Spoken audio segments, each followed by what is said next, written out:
Paz do Senhor, irmãos, essa carta é um pedido de socorro. Nós aqui no setor 12 estamos passando por noites escuras dentro da própria igreja. Infelizmente, estamos sendo oprimidos por quem deveria nos ensinar sobre o amor. A esposa do pastor, que deveria ser um exemplo a ser seguido, é um exemplo do que um cristão não pode ser. Ela pisa, humilha e persegue as servas do Senhor. Ela usa as pessoas como fez com uma pobre irmã na massa falida. Nós somos humildes, mas temos sentimento. Ela usou a pobre irmã para juntar o povo e iniciar o trabalho do círculo de oração, e no dia de inaugurar, ela simplesmente fingiu que a coitada não existia e ainda colocou como dirigente uma mulher que não é batizada com o Espírito Santo. Todo mundo sabe que para ter um cargo na nossa igreja é preciso ser membro e batizado, mas ela não se importa com as normas, porque ela se acha superior a todos. Agora me diga como essa mulher vai orar por nós para a gente ser batizada se ela nem é. E tudo porque ela é do grupinho dela, porque essa irmã Mari vive de grupinho. Ela não se importa com o sentimento de ninguém. Olha para os irmãos da igreja como se a gente fosse inferior a ela. Não se junta a ninguém, só ao grupinho do mal dela, que persegue e humilha as pessoas. As irmãs de oração não possuem vez com ela, porque têm caráter e fazem o que é certo. A casa do Senhor ela transformou em comércio, pois tudo o que eles pensam é de como tirar dinheiro dos pobres irmãos. Essa mulher do pastor precisa aceitar Jesus novamente, porque de cristã ela não tem nada. São muitas as pessoas que sofrem as perseguições e humilhações dela. O marido não domina ela como a Bíblia manda. Ela é que domina ele, faz o que quer, maldades em cima de maldades. Por isso nós pedimos socorro. Por favor, irmãos, Barreiros precisa de ajuda.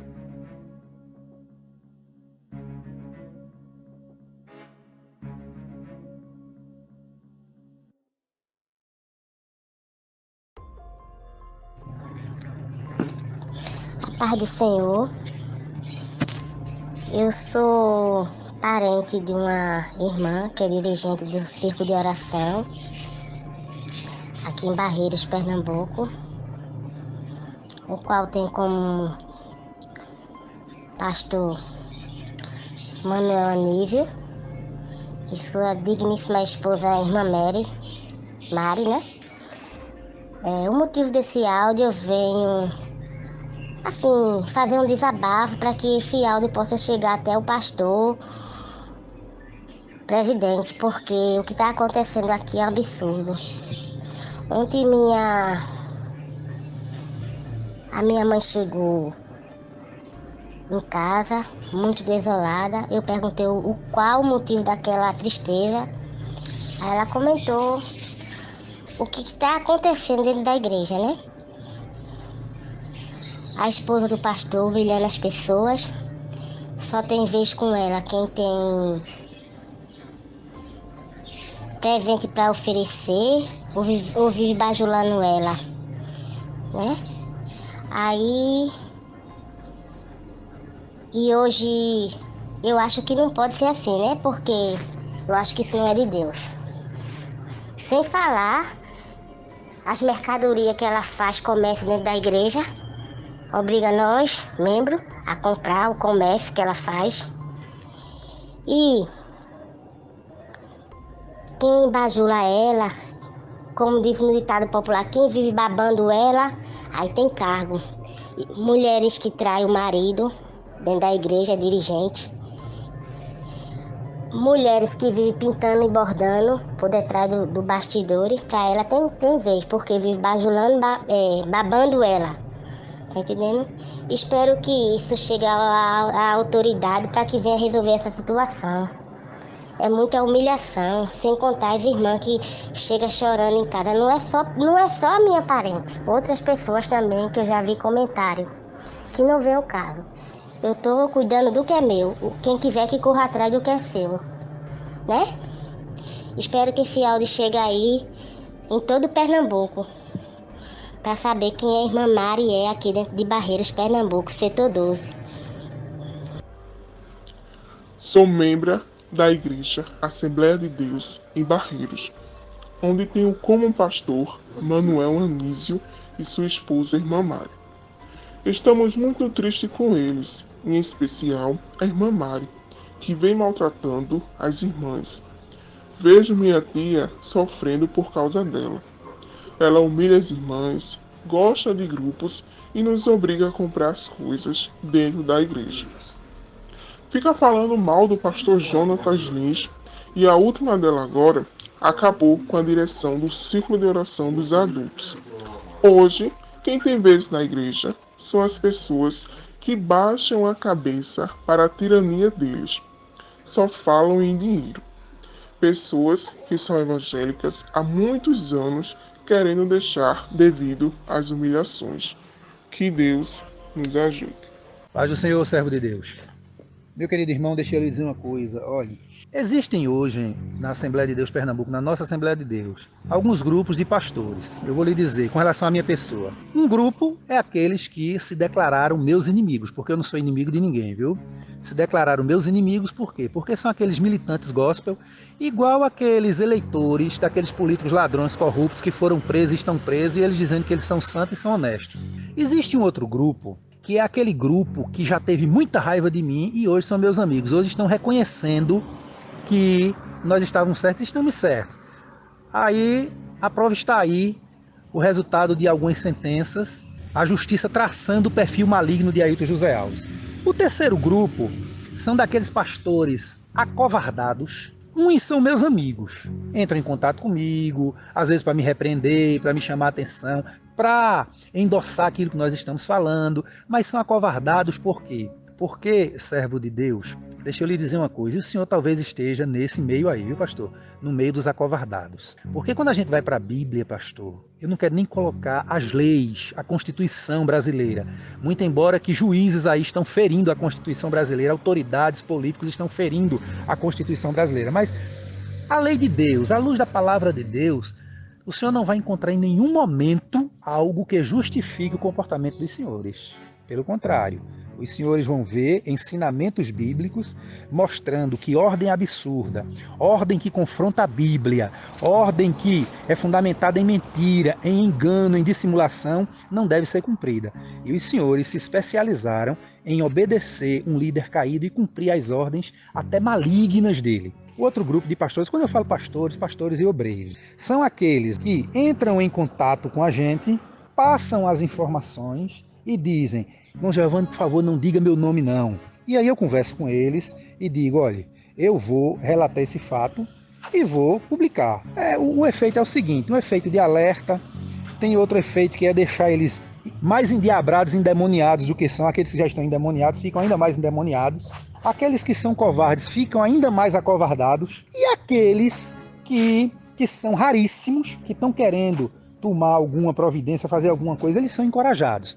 Mas o que eu quero dizer para o senhor, pastor, é o seguinte, que seja o sentimento A, B, C ou D, seja o que acham, o que pensam de mim, o que digam, para mim tanto faz, tanto fez, pastor. Tanto faz, tanto fez. Eu acho que já deu para o senhor perceber isso, que eu não estou nem aí com isso, até porque eu não vivo às custas dos senhores, eu não vivo às custas da igreja como preguiçoso, como muitos dos senhores não têm coragem de trabalhar. Olha, hoje, se porventura eu ficasse desempregado sem nada, se eu fico certo que passar fome eu não ia não.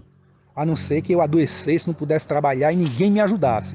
Mas porque eu tenho coragem de trabalhar. O senhor sabe que eu sou trabalhador. Eu sou homem que sou trabalhador, sou filho de um homem trabalhador, diferente de muitos dos senhores, que são homens preguiçosos, muitos até relapsos, tá certo?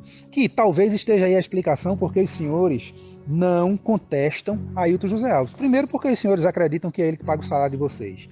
Segundo, os senhores há muito tempo deixaram de crer no Deus da providência, o Deus que cuida daqueles que realmente são fiéis. Até porque muitos dos senhores há muito tempo deixaram de ser fiéis a Deus, deixaram de ser fiéis às suas famílias, perderam a fidelidade há muito tempo. Então, os senhores passaram a viver aqui na terra. Então, tudo que os senhores têm está aqui na terra, vem da terra, não vem de Deus. Porque os senhores pregam o evangelho. Lembra lá do capítulo 23 de Mateus, quando Jesus disse: olha, os fariseus estão sentados na cadeira de Moisés. Vocês façam o que eles ensinam, mas não façam o que eles fazem. Ou seja, cuidado no exemplo desses homens. Eles ensinam a Bíblia, mas não vivem a Bíblia. Tá certo, pastor? Então o senhor, com certeza, a exemplo do pastor que eu falei essa semana com ele, que até foi meio duro, e acho que estou sendo meio duro com o senhor também, né, que até disse aí, dessa vez o senhor vai me bloquear. Eu não sei se é o seu caso também, viu, pastor? Mas é isso, meu irmão. O senhor fique tranquilo que eu, irmão Giovanni Cardoso, eu não estou nem aí, nem para aqueles que me elogiam, nem para aqueles que me detratam, nem para quem diz que eu estou certo, ou estou errado, ou isso, ou aquilo outro. Para mim, uma ou outra opinião não faz diferença não, meu irmão. Porque o meu negócio, o meu compromisso é com o céu, com a verdade e com aquilo que eu defendo. Você está entendendo? Com aquilo que eu defendo. Infelizmente, esse discurso para muitas pessoas é difícil de se entender, principalmente pastores e obreiros da Assembleia de Deus Pernambuco, muitos dos senhores que estão envolvidos em politicagem, em negociatas, em mentira, em dissimulação, em adultério da verdade. É ou não é verdade? Essa semana mesmo, parece que foi agora no final de semana, houve um batismo gigantesco lá no Templo Central. O povo fica admirado, com isso. E a gente sabendo o que está por trás de tudo isso, né? Propaganda eleitoreira, propaganda política, propaganda da dissimulação, da mentira, porque enquanto batizam 3 mil, 4 mil, o dobro está saindo da igreja. Graças a Deus que alguns para outras igrejas, infelizmente muitos para o mundo, principalmente jovens. Por quê? Porque estão abrindo os olhos, estão percebendo que estão sendo enganados. Tem um líder mentiroso à frente aí no Templo Central, presidindo a igreja. Tem obreiros mentirosos que endossam as suas mentiras, as suas perseguições. Um homem que reúne o corpo de obreiro para fazer promoção, para promover obreiros sob a mentira da falsa consagração. Um pastor presidente que faz mudanças de obreiro de um lado para o outro, sem nenhuma direção de Deus, totalmente fora da vontade de Deus, por pura perseguição. Pastores que foram mudados agora por pura perseguição, por pura maldade, por pura tirania. E vou mais além, por pura safadeza. Porque esses homens perderam a vergonha. Pastor, o senhor sabe, perderam a vergonha. Vergonha espiritual, isso eles perderam há muito tempo. E agora perderam o pudor, a moral, a vergonha em todos os sentidos. Não adianta, e podem processar a gente à vontade, podem dizer que a gente está falando mal da igreja, porque em momento nenhum, se tem alguém que fala mal da igreja com gestos, com ações, essa diretoria, essa presidência da nossa igreja e os senhores que estão aí endossando esse mau comportamento, que até hoje eu não consigo entender como é que homens, como muitos que eu conheço, homens de Deus, mas repito, que estão acovardados, negligentes. Eu não consigo entender como esses homens, pastor, como os senhores conseguem, meu irmão, se submeter a tanto erro, a tanta ordem absurda, meu irmão, a ponto de movimentarem toda a igreja, a mocidade da igreja, sacrificar os pobres da igreja, jogando de um lado para o outro para competir com os cultos das outras igrejas, principalmente as igrejas que hoje são dirigidas por pastores, por obreiros que saíram desse sistema corrompido, desse sistema caído da nossa querida Assembleia de Deus. Eu não consigo entender, não entra na cabeça de ninguém que os senhores estejam nessa obediência, nessa subserviência tão cega, tão imoral, tão indecente, pastor. Isso é de dar nojo, isso é repudiável. E aí eu repito a sua pergunta, a sua colocação, viu? Não se preocupe não, que irmão Giovanni Cardoso não vive nem sobrevive porque alguém está achando bom, alguém está achando ruim, alguém está opinando, alguém está concordando, alguém está deixando de concordar, viu? Então um forte abraço, Deus lhe abençoe e que tenha misericórdia. Tenha misericórdia da sua vida, da sua família. Olhe para a sua família e veja o sofrimento da sua esposa, veja o sofrimento dos seus filhos, filho revoltado, filha revoltada. Observe. E o senhor não é o único não, viu? O senhor não é o único não. Hoje eu posso dizer que 80% dos filhos, porque eu converso e faço pesquisa, 80% dos filhos e filhas de pastores e obreiros da nossa igreja vivem revoltados. Muitos que revelam essa revolta e outros que ficam ali, escondidos, sofrendo, calado. Isso é muito triste. Isso não é coisa de Deus não, viu? Meu querido irmão, a paz do Senhor, servo de Deus. Rapaz, olha, você é um dos conhecedores do sistema, não é? Você é um presbítero, está aí juntinho do poder, como vocês dizem, né? O Templo Central é a sede do poder fictício, do poder humano. E aí quando você me diz que o sistema é forte, que ninguém pode fazer nada, eu vejo aí, amigo, uma fala de um presbítero, de um obreiro covarde. Porque se nós formos analisar pela sua ótica, a ótica de muitos, que o tempo todo justificam para a gente e dizem uns aos outros que o sistema é forte. Forte em quê, amigo? Na corrupção? Desde o início do cristianismo, vou mais além, desde o início do povo de Deus, que sempre existiu corrupção no meio do povo de Deus, e principalmente corrupção praticada pelos líderes. Agora, sempre Deus teve profetas, Homens e mulheres de Deus valentes, corajosos, mesmo sofrendo o risco da própria morte, mesmo morrendo, eles não cessaram de combater a corrupção do sistema. Nunca. O problema é que hoje nós temos uma geração diferente daquela do passado lá atrás, os profetas, os apóstolos, a geração de Jesus, a geração da Igreja Apostólica, a geração da Igreja ao longo, né? Porque nos séculos passados a gente viu, nós temos exemplos de grandes homens de Deus, nós temos exemplos de homens de Deus na nossa própria Assembleia de Deus Pernambuco no passado. Homens que não se calaram diante da corrupção de seus líderes. Porque o senhor não vai encontrar, meu amigo, não vai encontrar, meu irmão, na Bíblia nada que endosse essa anestesia, essa palidez dos senhores com relação à corrupção dentro da igreja, corrupção em todos os níveis. Não estou falando de corrupção com relação à questão de corrupção como a gente vê na política, no poder humano. Eu acredito que até pior, porque a partir do momento, meu irmão, que se corrompe a Bíblia, que se corrompe a palavra, que se corrompe os princípios cristãos, eu entendo que esses homens, eles agem pior do que os políticos corruptos que roubam dinheiro público. Porque esses homens estão travestidos de santos homens de Deus e não são, estão enganando a igreja.